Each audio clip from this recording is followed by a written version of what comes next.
everyone is still shell-shocked by the Supreme Court's recent decision to overturn Roe v. Wade. Right? And although this made conservatives happy because they finally made government small enough to fit inside a woman's vagina, everyone else was pretty furious. And people weren't just angry at the Supreme Court. No, they were pissed at Democrats because they didn't codify Roe v. Wade. And I don't know about you, but I haven't said codify this much in my entire life.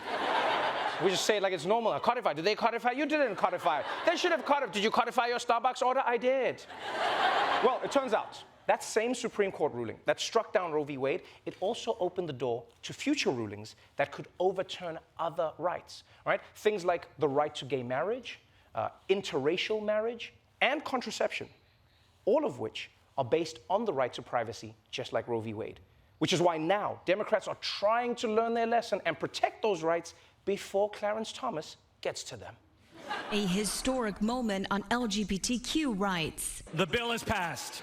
Nearly 50 House Republicans joined all Democrats to write same-sex and interracial marriage into federal law. The vote comes amid growing concerns that a conservative Supreme Court could nullify marriage equality. Still, 157 Republicans voted against the Respect for Marriage Act. Democrats believe that the government has no place between you and the person you love. The House has officially passed a bill legalizing gay and interracial marriage, which is a great victory for 1995. because let's be honest, it's really strange to be diving back into this debate that we thought was resolved in 2015, right? It's weird that they're like, we're doing it now. What do you mean now? What's next? We're going to start arguing about that dress again? Is that what we're doing? Because it's over, guys. It's over. We decided a long time ago, it's blue and black, all right? And anyone who thinks it's white and gold is a Nazi. Yeah, I said it. I'm going to see those colors, nothing in there. Also, it's even weirder that 157 Republicans voted against this bill. You voted against. So you're on the record now against interracial marriage? Like, look, I know mixed couples have ruined your lives for the past few years, but I think it's time to let that go. I mean, I don't even know what the argument is against gay marriage. What's the argument? You know, when it became legal in 2015, conservatives all said, oh, America is gonna fall apart when this happens. And yeah, it kind of did, but that's not because of gay marriage. So the bill passed in the House, okay? But there's a chance it might never even reach the Senate. Because according to one top Democratic senator, the Senate has, quote, more priorities than we have time. And I never understand this. You don't have time? How long does it take? Huh? Should gay marriage be legal? Yes, boom, voted, done. That was like, what, 3 seconds maybe? Yeah, I can do another one. Look how much time I have. Should interracial marriage be legal? Boom, bam, yes, there we go, done. That's 2 votes. Let's go again. Should interracial marriage be mandatory? This one's a little bit harder, but I'm gonna say, yeah, let's do it. All the babies will be super cute. Done. You see that? 3 votes. We're in. We don't have the time. And speaking of Democrats having messed up priorities, you know how there are all these Republican candidates running for office right now who believe that the election was stolen from Trump by Italian space aliens hacking the voting machines? Well, some of those MAGA heads are starting to win their nominations. And you'll never guess who's helping them out. Another election denier has just secured the Republican primary for governor in Maryland. Trump-backed candidate Dan Cox, known for stoking election fraud fears and actually encouraging former President Trump to seize voting machines, will face off against the Democratic nominee there in November. In an apparent effort to meddle with the Maryland race, the Democratic Governors Association paid for this ad touting Dan Cox, a pro-Trump candidate. This isn't the first time a party has worked to choose its own opponent, and Maryland isn't the only state where Democrats have done it this year. They succeeded in boosting Trump-aligned Doug Mastriano in Pennsylvania and Darren Bailey in Illinois. They are attempting it in Arizona right now with Kari Lake. They tried unsuccessfully to do it in Colorado by giving an assist to 2 2020 election deniers. Yeah, believe it or not, Democrats are actually helping these extreme candidates win the nomination because they're assuming that they're too crazy to win the general election. Yes, it's a plan that has never backfired in the history of America for the last 5 years. Yeah, I can't see how that could go wrong. And look, on the one hand, I get it, right? It's the classic get some ass by standing next to the ugliest person at the bar strategy. I understand that. But this strategy assumes that Democrats will run a competent campaign against these people. That's a big assumption. I don't know about you guys. I don't trust the Democrats to run a race properly. These are the only people who will try to shoot fish in a barrel and somehow end up with the fish shooting them. Ah, Nemo got the gun! I thought I had it, but Nemo got the gun! Not to mention the stakes are so high. Think about if this thing backfires, right? Democrats use their money to help crazy Republicans win their part of the race. And if it backfires, what happens? Because right now, there's Democrats out there saying, if this maniac gets into office, it'll spell the end of democracy as we know it. But on the other hand, running against him gives me a 4-point boost in the polls, so let's roll the dice, baby, let's do it! Democrats forget, not everyone pays attention to politics. Right? Not everyone is super informed about who the candidates are. Yeah, you might be like, oh, they're just crazy, everyone will see it. No, a lot of people, they just show up and they vote. They'll be like, okay, yeah, Republican, Democrat, that's all they vote on. Or they just vote based on the name they like best. Yeah, I mean, how do you think Barack Obama got elected? Yeah, a lot of people were like, yo, this white dude's got a crazy-ass name. I'm going to vote for him. Oh, wait, what? All right, finally, let's move on from the potential downfall of democracy to a more light-hearted story about Sesame Street.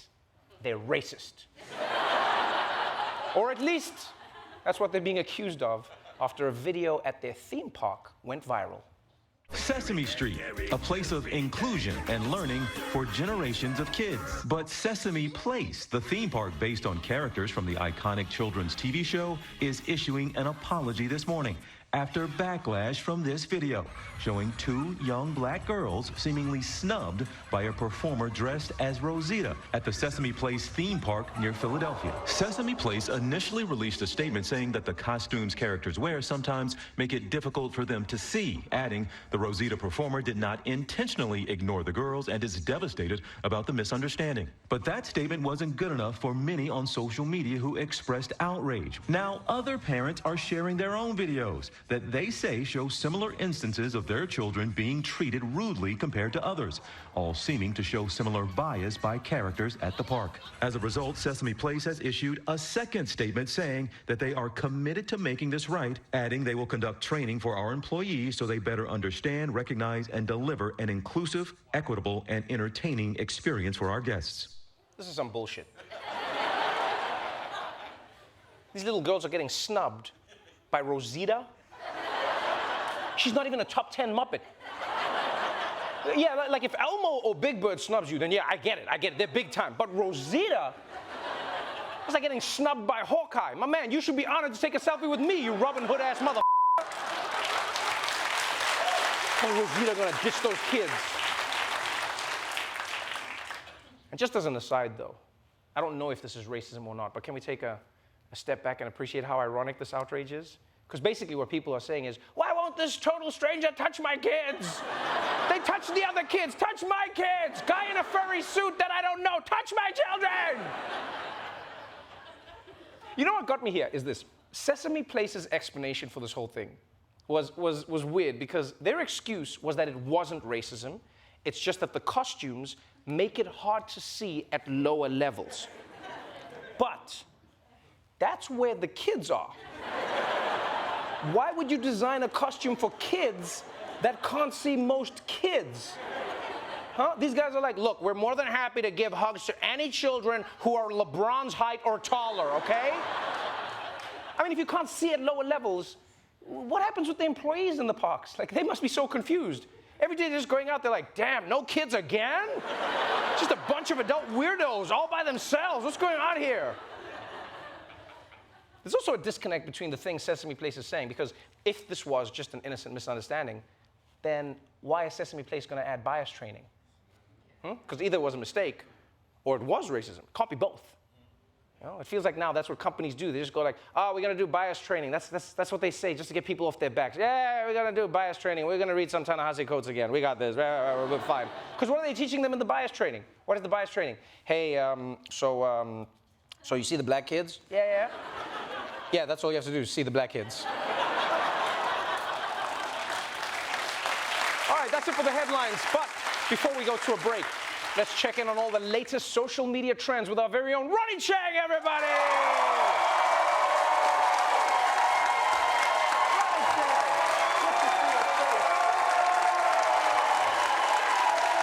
All right, Trevor.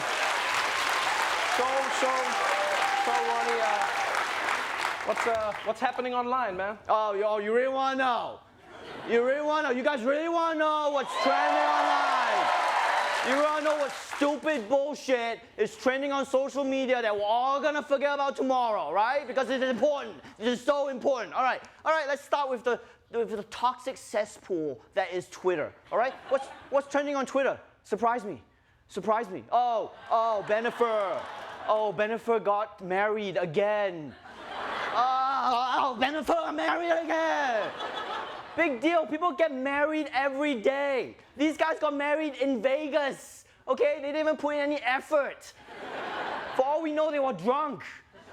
Okay? And now because two 60-year-old drunk people got married by Elvis, now the whole world's got to talk about it. Oh. I mean, they broke my heart the first time. And now you just want me to what? Just believe in love again? Huh? Jenny from The Block? And Ben Affleck from Dogma?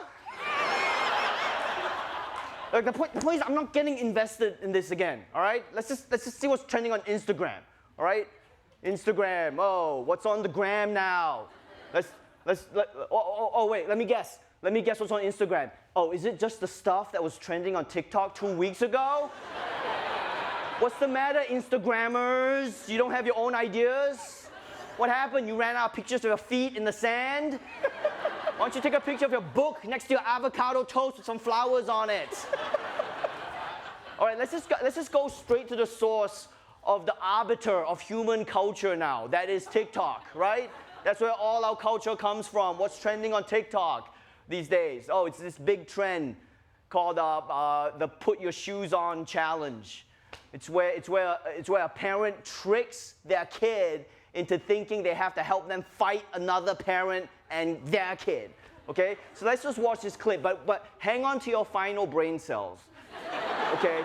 Because this one sounds dumb as shit. Put your shoes on now. Why? Because I'm gonna go fight this girl, and if her son comes out, I need you to fight him. Okay. I'm gonna beat her eye up. Mama. I'll be like this. Oh, knock her head off. Okay, you know what? I think I changed my mind on this one. Okay, because when I first heard about this, I thought it was a terrible idea because it's the internet. But you know what? I actually do support child violence. Okay, so I'm all for this. But the only bad thing that I can see about this challenge is that you don't actually get to see the fights. Yo, let's see the fights, man. Commit to the bit, okay? I want to see some blood. Even if your kid isn't good at fighting, you as the adult, when you're fighting, you can use your kid as a weapon, right? Because they're small enough to fight with. You got a skinny kid? Yo, just toss them like a spear, right? You got a toddler? Yo, cannonball. Just cannonball them. You got twins? Just connect them by the head, and now you got nunchucks, right? Okay? Now, I already know people in the comment section. I can already hear them just complaining. This is bad parenting. You can't encourage fighting with your kids. It's bad parenting. Well, you know what? If your kid is willing to fight for you, no questions asked, that means you are a great parent, all right? That's right. Now, on the other hand, if you tell your kid, hey, let's go fight, and your kid's like, hey, wait a minute, let's hear both sides, that means you f***ed up, right? I mean, look at me. I love my mom, okay? I love my mom so much, I beat the shit out of any baby for my mom, right? Yeah, I see a baby, I'm like, yo, don't even get out of the stroller. Do not even get out of the stroller, all right? Yeah, because Mama Chang says hi. Bam! Yeah, straight in the umbilical cord. Yeah, bam! That's right. Back to you, Trevor. Back to me? Are you... Fight babies all day, come on. 9 to 24 months, anytime. Well, good luck with that. Ronnie Chang, everybody.